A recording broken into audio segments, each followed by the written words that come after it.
Hi, it's Steph. Thanks for clicking. This is my ninth update for Throwback 30. This is a Fantastic Ladies project that was created by Jessica Lee. It started on July 28th and it will end again on July 28th.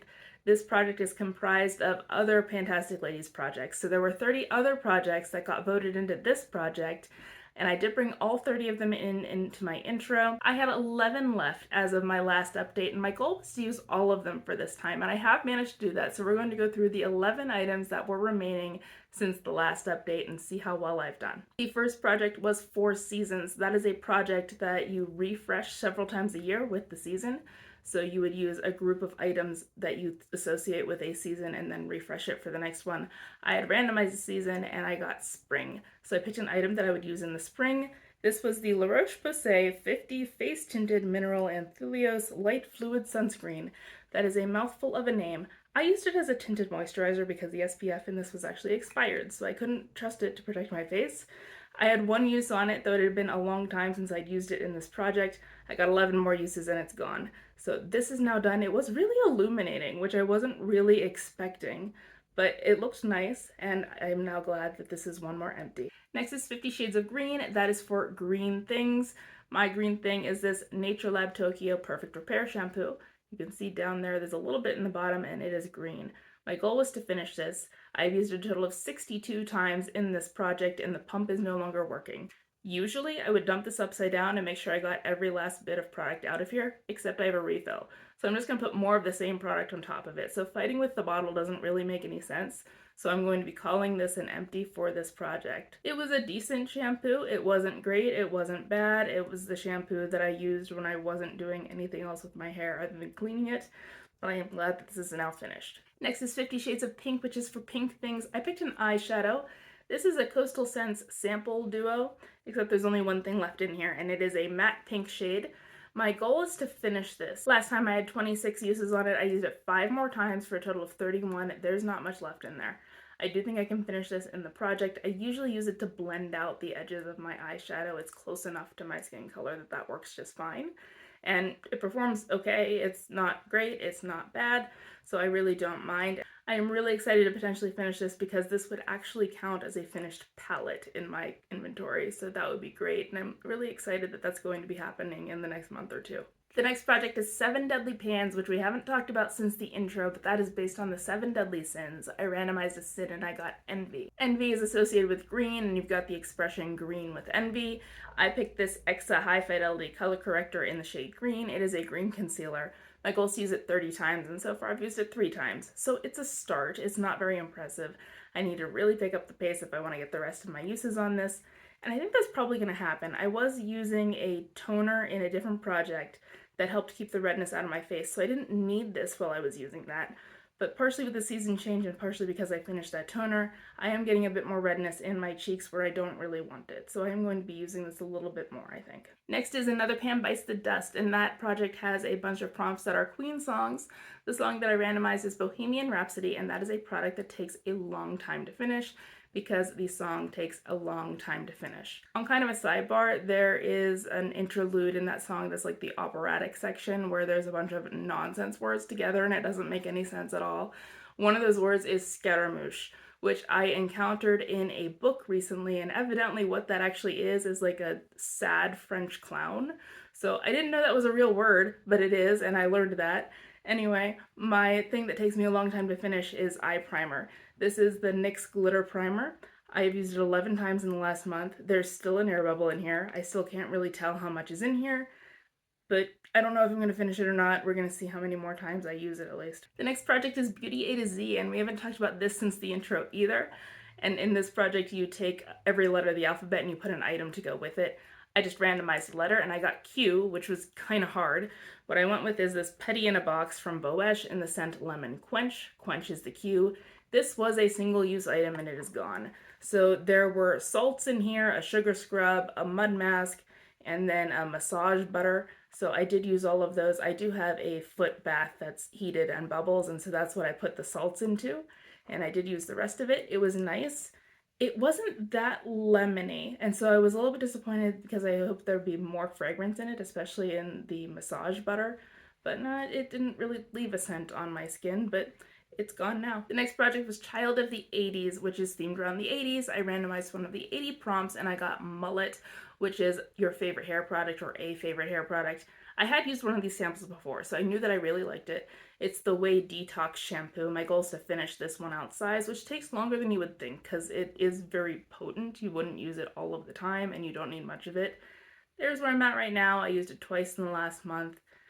I think I can finish it in the time I have left if I keep that pace, but we'll find out. The next product's in here for Color Pan, which is for ColourPop products, and since I only own one, it is my ColourPop Cherish Press Powder Palette.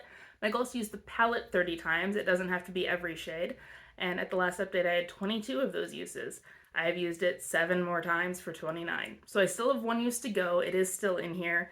This over here is the shade Destiny, and I used it 5 times. This shade is Adore, and I used it 4 times. The one in the middle is Faith, and I used it twice. Precious I used 4 times, and Forever I used 6 times. So 1 more use. I know I can do that in a month, so this is a guaranteed rollout for next time. The next project is It's Panning Cats and Dogs. It's themed around pets, and I randomized the very best prompt, which is best of breed. So I get to tell you about my pet. He is named Linus. He is a Cavalier King Charles Spaniel. And I guess I should probably tell you a little bit about that breed because I don't believe I have. They are lap dogs. They are the largest breed in the toy group. You may have just heard Linus burp in the background, so excuse him. This breed kind of has a history through different breeds. There were toy spaniels back in the day. I can put years on the screen because I don't remember off the top of my head.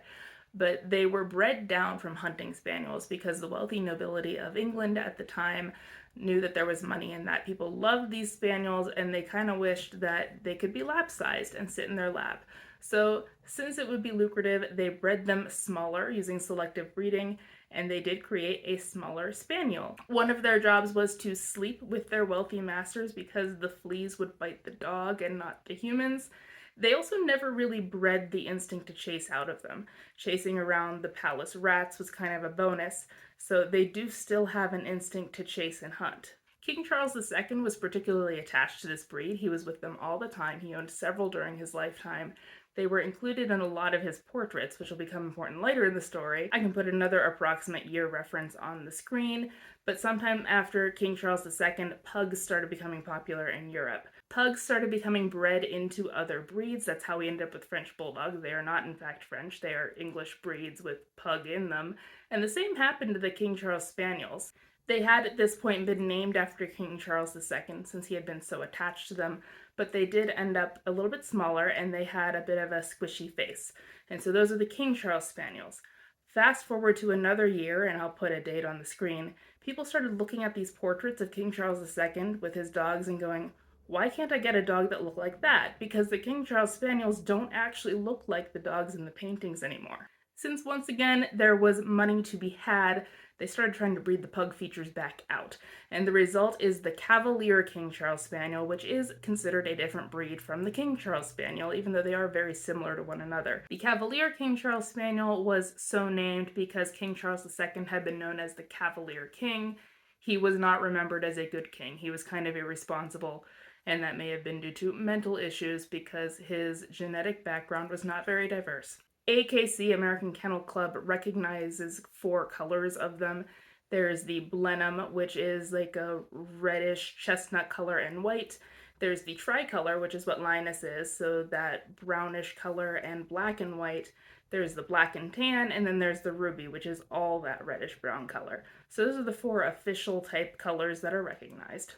Since Linus in his particular coloring does have eyebrows, I picked a brow product. This is the Brow Bar Brow Definer in the shade Cinnamon Spice. I'm trying to finish it and I'm making progress. I have used it 13 times this month. I am wearing it now. That's what's left. It's getting cute and small, and so we'll see if I can finish it in the next few months. I'm not sure. It might be close. We'll find out together. The next project is Same Pan Last Year. That is a project based on holidays. There's also kind of an optional role where you pick something that you got a year prior. I randomized the prompt Latin Heritage Month, which is a Hispanic-owned brand. So I picked something from a Hispanic-owned brand that I had for about a year before this project started. This is the Nuco Super Thick Conditioner. Last time I was no longer able to use the pump very well. There was still product in here, but it didn't really pump because it was kind of thicker and it just couldn't work. So I did move this into another container. This used to have a hair mask, and then I put this conditioner in it so I could use it in the jar. I just dropped the lid on the floor.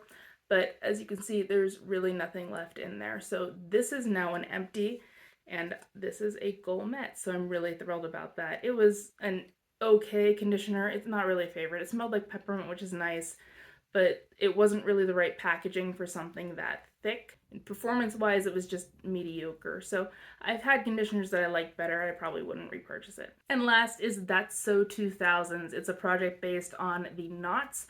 I randomized a prompt and got Bratz dolls. I was a little bit old for Bratz dolls when they released. I didn't have one personally, but I knew what they were. I remember shopping for a present for my younger cousin with my mom, and my mom was looking at the Bratz dolls trying to figure out why anyone would want that. Those dolls do have exaggerated features, and like you could either think of them as being sexy or ugly, honestly. It's kind of weird. But anyway, the prompt is something that exaggerates your features. So this is the Lancome Base Day Mascara. My goal is to finish this. I haven't done that. I have used it 8 times in the last month. I am still getting product out. It does work. It does lengthen your lashes as advertised. I personally wouldn't buy this product because 1, it's expensive, and 2, I don't think I need it. My lashes are honestly pretty long on their own. Mascara does the trick for me, and I don't think I need to layer anything. But if you're interested in a product like that, this is effective. So still in the project. I'm not so sure I'm going to finish it, but I'm going to keep using it because if it weren't a project, I probably wouldn't anyway. So there was my update. I was expecting 2 empties for this update and ended up being 4. So that was really exciting. I finished off the tinted sunscreen that was in here for 4 Seasons for spring. I finished off the shampoo that was in here for 50 Shades of Green. I finished the Petty in a Box that was in here for Beauty A to Z for the letter Q. And I finished off the conditioner that was in here for Latin Heritage Month and same pan last year. That leaves me with 7 projects remaining in this project, so we're getting down there. And for next time, I am definitely going to have one rollout. I just have one use on this palette for the project color pan. That should be easy. Maybe I'll get another if I really push. We'll find out together. Wish me luck, good luck with your projects, and I will see you next month. Bye!